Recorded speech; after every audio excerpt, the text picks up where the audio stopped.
For the There's bestseller? one that's going to be one of the best sellers, I understand. Could you pick that up and show us and talk about it? So this is going to be the bestseller. It's called the passion fruit cream cheese.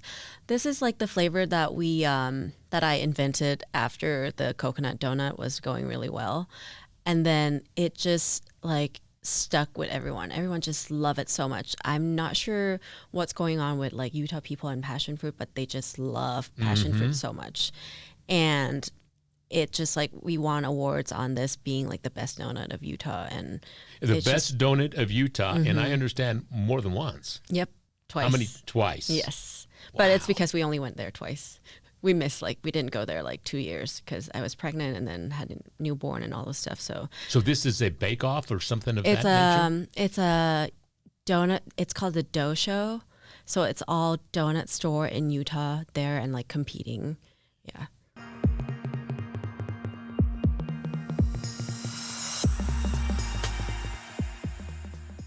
Welcome to Motivational Monday. Conversations with David Ibarra, and today we have our guest, Ying Nance. Hi. Welcome to our program. Thank you. Now, before we even get started, we've got a box sitting over here, and Ying is the owner and the operator of a absolute famous bakery. Would you tell us a little bit about that? Yes, so I own Chubby Baker. We're specialized in filled donuts, especially Asian flavors like passion fruit cream cheese, ube. Chubby. Yes, Chubby Bakery. Now, Chubby, what does that mean? So it's just chubby because I used to be very chubby when I was younger. Oh. So when I was coming up with this name, I was like, what should I name this bakery? Well, I love your little tag. Yeah, so Cameron was like, Chubby? And I was like, Chubby Baker. And you want the donuts to be chubby. Chubby but happy. Chubby but happy. Yep. I love that. But chubby.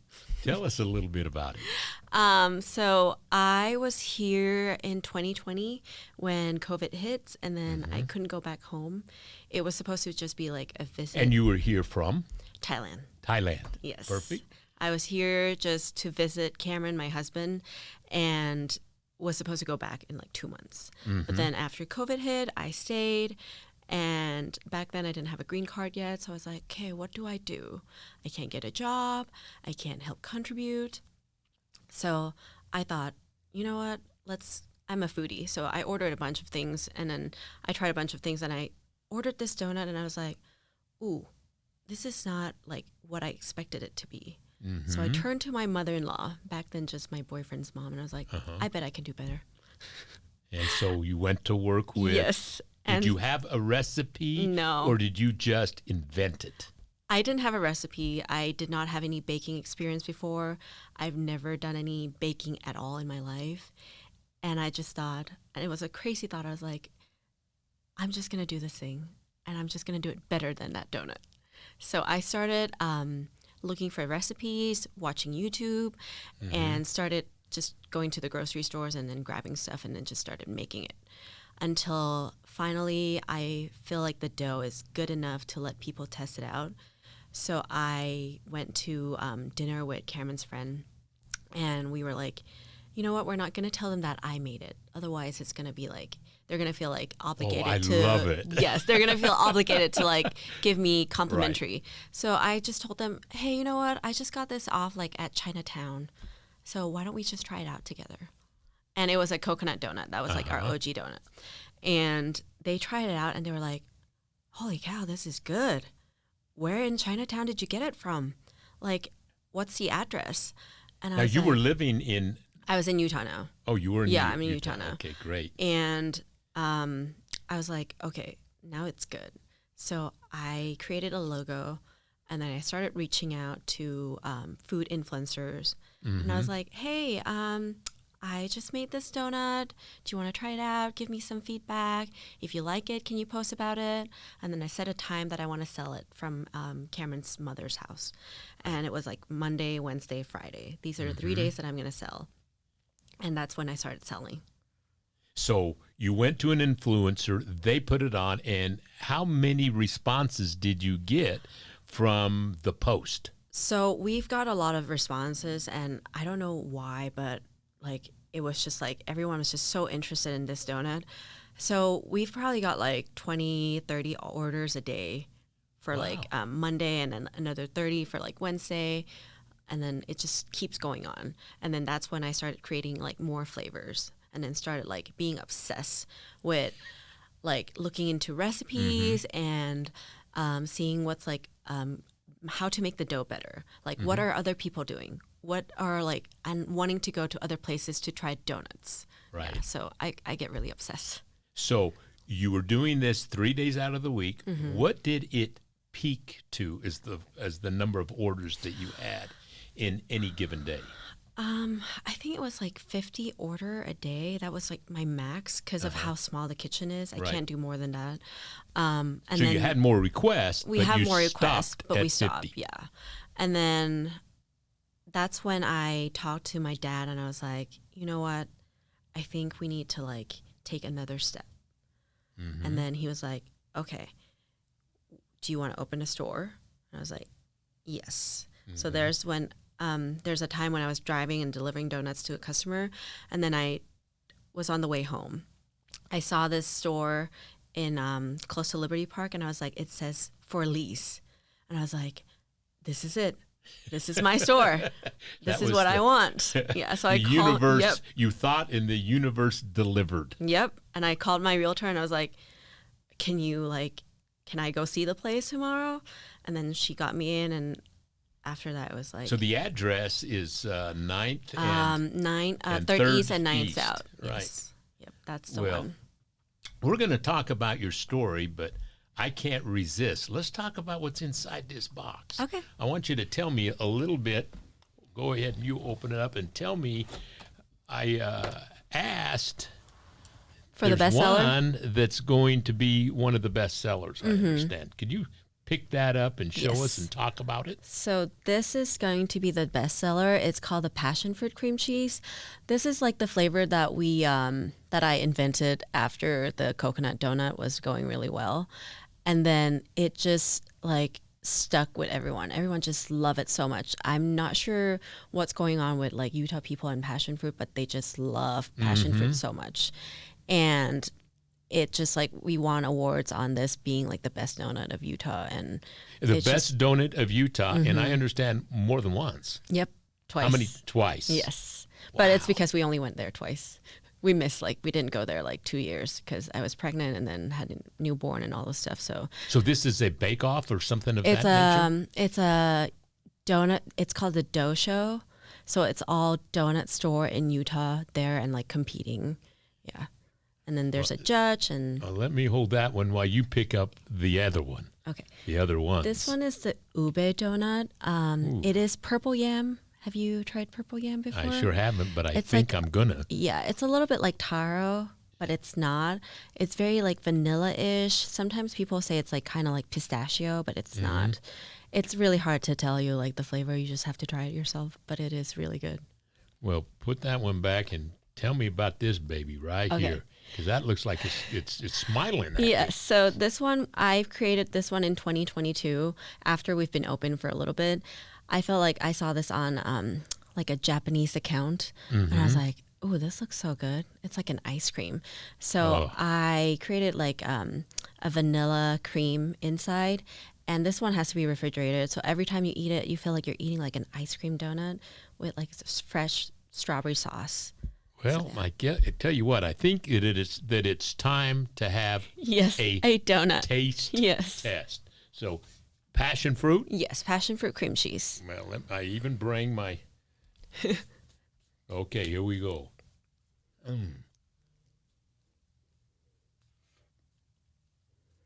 You've got to get the cream inside. It's going to be a minute. This is going to be like an ASMR. Oh, Is it good? this is sinful. This is Very good. incredible. Well, I'm going to put this one back in the box. I'm going to take all tests. That one is definitely a 10. Yes. Now tell me about this one again. So it's a purple yam. It's very common in like Thailand. We use this a lot in Thai dessert. I don't know how to explain the flavor just because it's like so common in our country, but it's vanilla-ish, sweet. But not overly sweet. Not overly sweet, yes. What's in the middle? The same cream on the top. I've got to see. Oh, my heavens. Take a look at that. Oh, this could be a little messy. Yes. I'm going in for it anyway. Oh. Look at that. Well, since I've got a mess in front of me, I might as well finish and do test number 3 The third because I definitely don't want to be a sissy. And Chubby is happy. Yes. Okay, let me see. Ooh. So this is the ice cream. Yes, it's the strawberry and cream.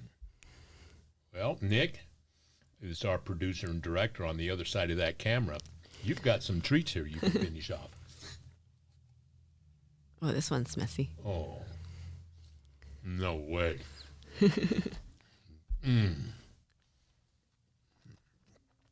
We need to take a break. Yeah. At what age do you wish you had unlocked the principles that lead to success? Where do you think you'd be today if you had learned them as a child? Yes, Our Kids Can is a program developed at Harvard and tested in San Antonio's school systems, designed to give children of all backgrounds the opportunity to plant the seeds for future success, using learning techniques they understand and enjoy. Through engaging animated stories, fun sing-along songs, and interactive games, Yes, Our Kids Can teaches your child the empowering, success-driven principles needed to reach their full potential. Don't miss this opportunity to give your children the future they deserve. Yes, Our Kids Can is available now on the Apple App Store and Google Play. Sign up today and help make your child's dreams a reality. Finish them all off. That is absolutely the best, and I'm not just saying it, that I have ever tasted. I'm not a big sweet guy, but I am now.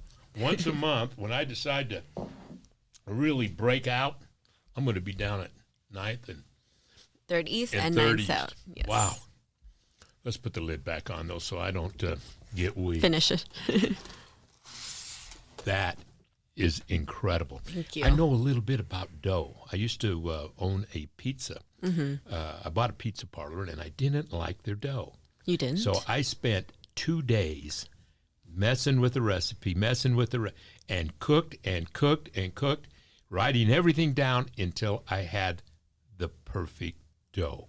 It always starts with the dough. Yes. That is unbelievable. This is not too sweet. You don't feel like you're biting into sugar Candy. only. It's got a flavor that is designed from a professional chef.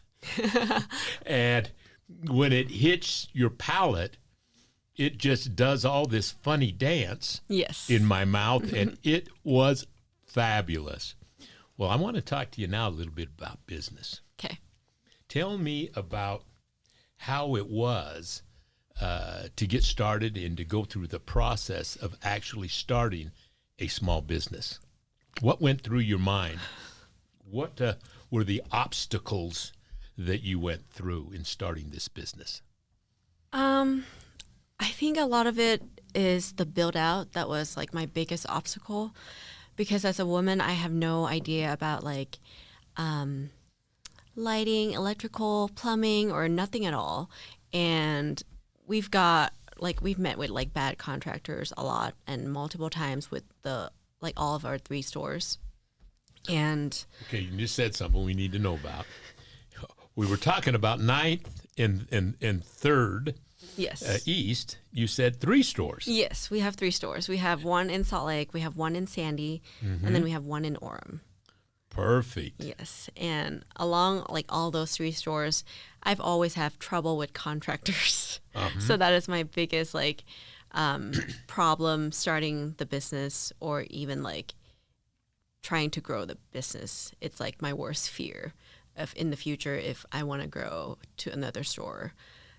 This is Well, my I'll tell you what, you now know me. okay. And I know contractors. Okay. And I will supply you with a couple that absolutely are the best in the state. Okay. Reasonable, and they will not let you down. So Okay. when that fourth comes, Okay. you call me and I'll send you their contact Okay. information. So that will be solved. Okay. Tell me about, so it was contractors. What about the business licenses and all of the regulations on food and what have you? How was that as far as obstacles overcome? It was pretty hard as well with the city because like they obviously try to, I don't want to say they try to make it hard for you, but they did try to make it hard for you in terms of like little things like, oh, the toilet can't face this way. And I'm like, why?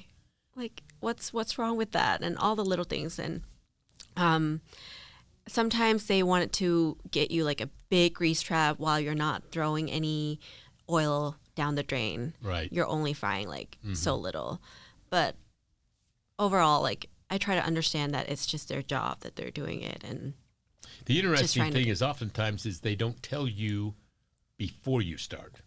You contact them and they tell you what you need, But and they then they come come out after you've finished it.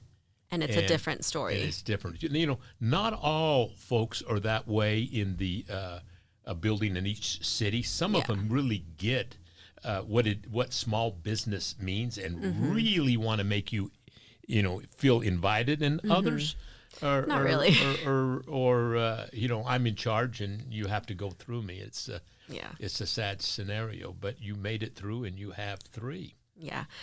I think that's one of the biggest obstacle. I think the next one would be employees.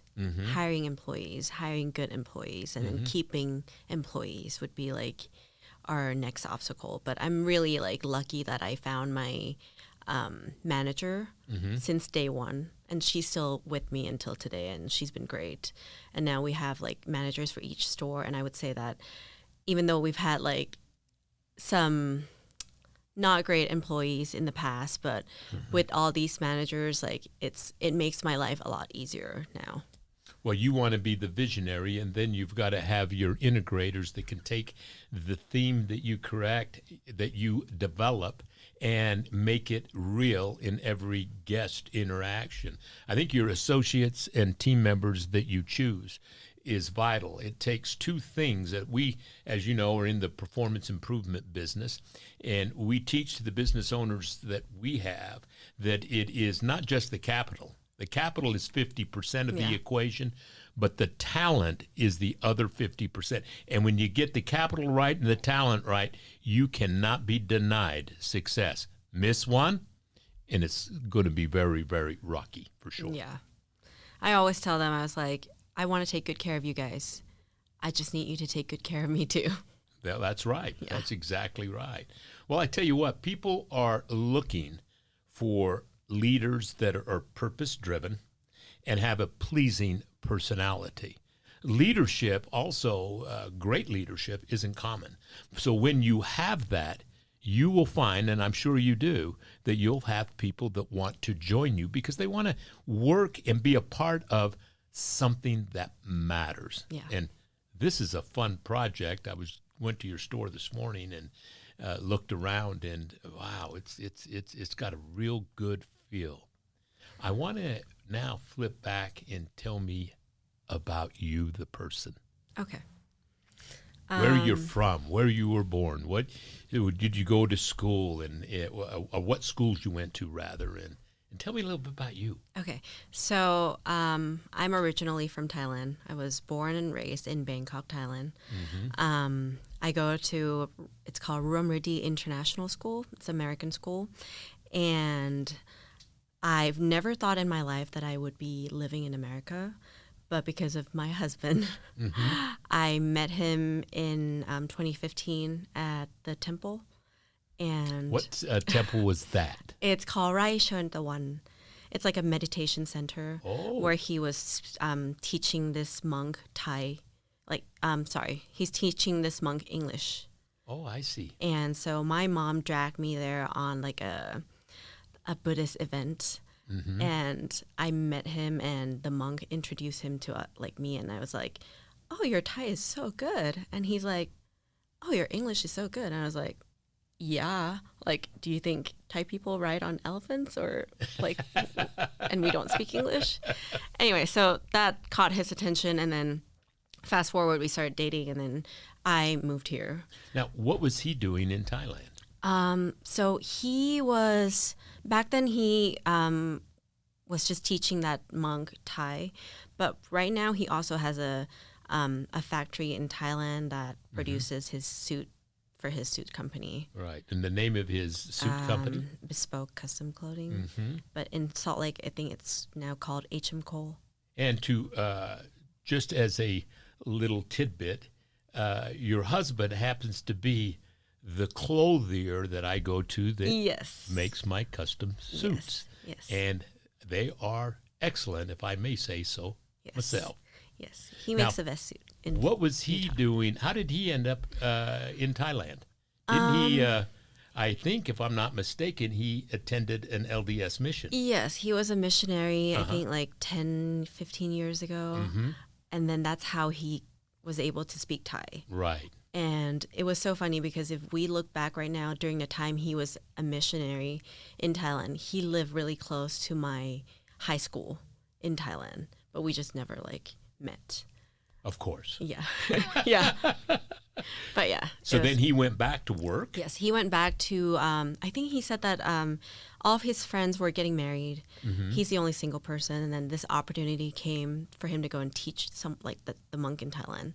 So he was like, why not? You know, like I have nothing to do right now, so I'll just go. And to his surprise, the two of you met. Yes. And that bring a different chapter to your life as you ended up falling in love, getting married, and moving to the United States. Yes. But that was like 3-4 years after we've met. Mm-hmm. So in the meantime, I was working. I just graduated college. Mm-hmm. I was working at a marketing agency.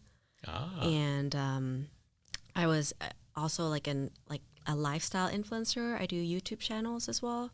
So I would get sponsorships on that, like mostly cosmetic stuff. Mm-hmm. And then I would do a video on that. And then my videos revolves through traveling, mostly like travel vlogs. But because of COVID, I was not able to travel a lot. So my YouTube started like declining. Mm-hmm. And then that's how I was like, I need to help contribute. I can't just sit here and do nothing. So I started Chubby Baker. Well, one of the principles of success that we teach is overcoming adversity and treating it as just an adjustment. And during COVID, so many people felt trapped and woe is me, what am I going to do? But there were a few that said, okay, I'm going to be here. I'm not going anywhere. What have I always said I would do if only I had the time? And now I have the time. And you end up taking that and inventing a company. Yes. Congratulations. Thank you. Let me ask you one last thing. Tell us about your experience coming to a different country, different culture, and how was it? I would say it wasn't like crazy change for me, just because like I grew up like in American school and like I kind of know American culture a little bit, but it was more of a change of coming from a bigger city to a smaller city. Because as you know, when you went to Bangkok, Yes. it's like, it's crazy. It's like you're in New York. Mm-hmm. The traffic, it's just go, go, go, go, go. And then when you're in Utah, it's just like you're living like a slower life. Mm-hmm. People are happy. They're not like feeling like they're rushing into things. And at first for me, as a single woman, I felt like, ooh, do I like this? I'm not sure. But now having a family and everything, I felt like it is one of the best places that I will be living at during my best time of the life, like Mm-hmm. right now. So it's not a big change for me, Mm-hmm. but I did have to adapt a little bit to like cultural Well, stuff. Salt Lake City is not Bangkok. It is not And Bangkok. I love Bangkok. I mean, it was incredible. As a matter of fact, I was sharing with you, I spent the last two Thanksgivings there, or the two before this last one. Love it. And I always go with an empty suitcase and come back because there's tailors Yeah. everywhere. But now I know your husband, so I don't have to go to Bangkok. Yes. Matter of fact, he's got 4 suits ready for me Yes. right now. I want to give you a gift for being on our program. Thank And you. this is my new book, Live Ready, Beyond Think and Grow Rich. And it's the 10 principles of success and what is leadership. So I hope you enjoy it. And Thank you you. so much for being Thank on you. our program. And I might have to get the munchies later on and polish off Okay. these great donuts. Thank you. Thank you so much.